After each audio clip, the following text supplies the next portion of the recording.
Today I'm gonna teach you how to print black and white labels on dark media with the OKI Pro1050.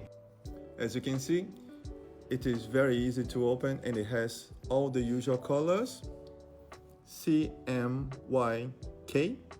plus white. This is our magic white toner.